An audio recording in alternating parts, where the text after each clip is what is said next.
ler com vocês, está em 1 Tessalonicenses. Nós podemos ler o capítulo 1, tá bom? Inteiro. Revista do tipo assim: as 100 melhores empresas para se trabalhar no Brasil. Já viram alguma coisa desse tipo? Pesquisa, sei lá. Que tivesse o seguinte título: as 100, as 50, as 200 melhores igrejas para se frequentar. Quais será que seriam as características disso? Ou quais seriam, de repente, aquelas realidades, aquelas ações que a igreja promove, que a qualificaria para olhar e sair numa revista delas, qual for? Nossa, essa igreja pertence aos top 100, top 50, top 200 igrejas para se frequentar. Muito provavelmente as pessoas pensariam exatamente como se pensa em relação às empresas. Eu gostaria de um dia estar nessa igreja. Eu gostaria de um dia frequentar essa igreja. Eu gostaria de um dia conhecer essa igreja. E é sobre isso que eu queria falar com você nessa noite. Quais são algumas características da igreja aqui em Tessalônica, que Paulo escreve, que a qualificam como uma igreja dessas? Que eu e você olhamos e falamos: puxa, essa igreja deve ser uma igreja realmente interessante para se participar. Consequente a isso, você possa pensar assim: o que nos qualificaria como igreja aqui, local, Bedside, para que as pessoas olhassem para a gente e falassem: essa é uma igreja que eu gostaria de ir. Eu não estou dizendo pessoas, me entendam bem, tá bom, gente? Eu não estou dizendo pessoas simplesmente de outras igrejas, mas pessoas que não conhecem o Evangelho de Deus.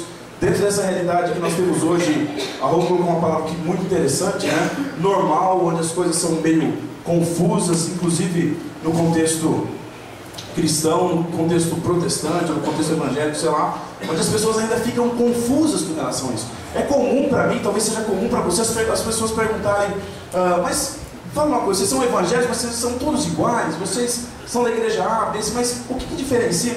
Então esse contexto ele é confuso na cabeça das pessoas. Mas o que seriam, quais seriam algumas características que as pessoas poderiam olhar para nós, que elas seriam evidentes e elas pudessem dizer assim: caramba, Bedside é um lugar que eu queria ir. Nessa carta que ele escreve em 1 Tessalônica, ele vai descrever, do ponto de vista dele, o que faz essa igreja então ser uma igreja top, né?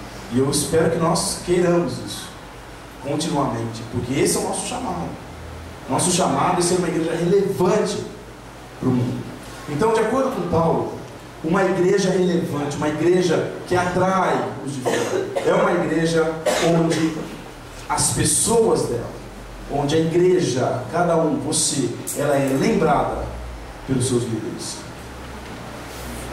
Uma igreja relevante tem nas pessoas indivíduos, discípulos, que são lembrados por seus líderes. Paulo vai dizer assim: sempre damos graças a Deus por vocês. Paulo, líder daquela comunidade, apóstolo daquela igreja, ele diz assim: sempre damos graças a Deus por vocês, mencionando-os em nossas orações. Versículo 3: lembramos continuamente de vocês. E eu acho maravilhoso isso aqui, porque a carta de Tessalonicenses começa não simplesmente Paulo escrevendo naquela igreja, mas Paulo, Silvano e Timóteo.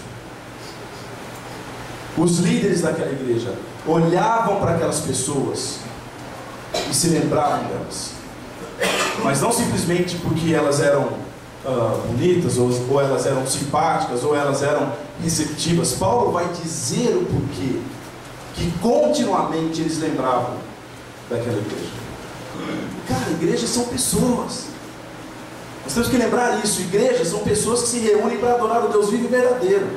Paulo, Silvano e Timóteo, ele vai dizer assim: nós lembramos dessa igreja, ela é relevante, são pessoas dedicadas. Ele vai falar então para a gente três atitudes, três posturas que uma igreja relevante, você, eu, devemos ter, certo? Por que que Paulo diz então que ele lembrava sempre deles? Primeiro, pelo trabalho deles. Pelo trabalho deles.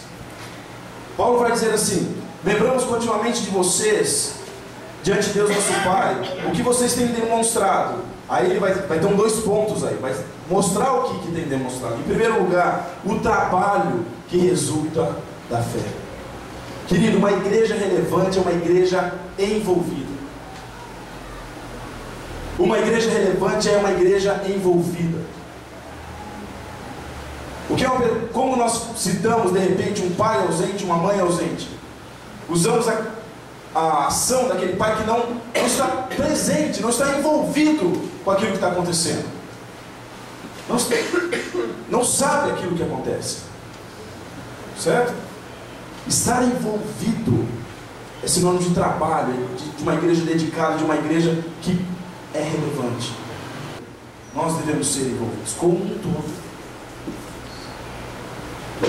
Pensar tem que ser esse lugar para a gente.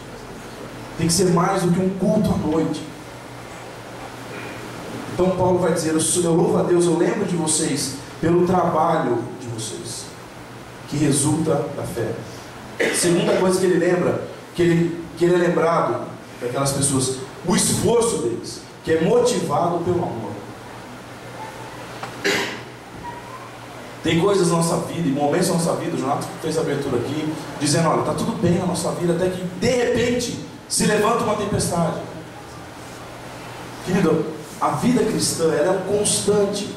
É um constante vai e vem nessa situação. Nós estamos bem, nós somos levados, o barco é levado naturalmente pelo vento, mas tem hora, a gente sempre usava, né, essa expressão aqui, tem hora que a gente tem que pegar o remo e tem que fazer força. Querido, nós fazemos tantos esforços, um monte de coisa,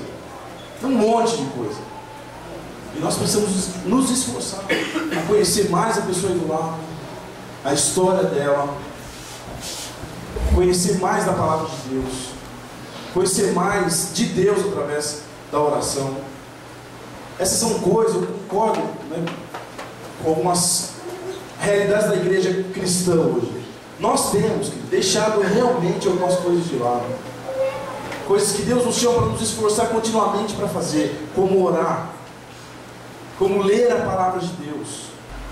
E muitas vezes eu entendo, eu também trabalho, trabalho com 3 coisas, você também trabalha pra caramba, estuda. Mas querido, uma igreja relevante é uma igreja que se esforça pelo reino de Deus. Se esforça pelo reino de Deus. Nós nos lembramos de vocês sempre, porque vocês se esforçam, porque vocês trabalham, porque vocês são envolvidos, mas também porque vocês perseveram. Paulo vai dizer. O que é perseverar? Perseverar é continuar, apesar dos obstáculos, apesar das dificuldades. Perseverança, em segundo lugar, é uma igreja de palavra e de poder. No ouvindo, querido, Deus criou o mundo era bom, o mundo era perfeito, Ele criou as coisas dentro da sua ordem, e o homem se relacionava com Deus perfeitamente. E por isso ninguém pode chegar a Deus. Ninguém. Nem eu, nem você, nem a pessoa mais santa que você conhece. Ninguém pode chegar a Deus. É isso que aconteceu lá no Éden. O homem desistiu desse relacionamento com Deus. O que atrai as pessoas para Deus, e deve atrair as pessoas para Deus, é elas reconhecerem que elas pecaram, que elas precisam de Deus, elas precisam mudar a sua vida. E é isso que nós queremos estar comprometidos aqui. Então o homem pecou, você precisa de Deus, mas Deus deu um jeito. Vocês não vão morrer. E Ele sacrificou um animal para que morresse no lugar deles. Era para Adão e Eva morrerem, mas Deus fez o primeiro sacrifício, falou: vocês não vão morrer, a minha graça vai se estender a vocês. Eu vou restabelecer o relacionamento meu com o homem de novo, só que através do meu Filho Jesus. Se não for por meio dele, não será por nenhum outro meio. Essa é a mensagem do Evangelho. É aquele seu amigo que você fala: cara, esse cara está perdido, esse cara não tem salvação. A boa notícia é: tem jeito sim. É aquela pessoa que você já desistiu dela, e nós queremos pregar isso, Porque esse é o poder de Deus. O maior poder de Deus. Transformar um pecador em adorador. Uma igreja relevante, querido, é uma igreja que está completamente comprometida com a palavra de Deus, com o poder de Deus. Mas nós só veremos o poder de Deus se nós estivermos comprometidos com a palavra do Evangelho de Deus. A convicção da palavra e completamente dependente do Espírito Santo de Deus é o poder de Deus. Em último lugar, uma igreja top, uma igreja onde as pessoas vão querer vir. É uma igreja que é exemplo dentro e fora. Nós temos que ser exemplos uns para os outros aqui. Pais devem ser exemplos para outros pais. Mães devem ser exemplos para outras mães. Esposas devem ser exemplos para outras esposas e assim por diante. Filhos, discípulos, jovens. Timóteo vai dizer, as mais velhas devem ser exemplos para as mais novas. Não é isso? Os presbíteros devem ser exemplos para o rebanho.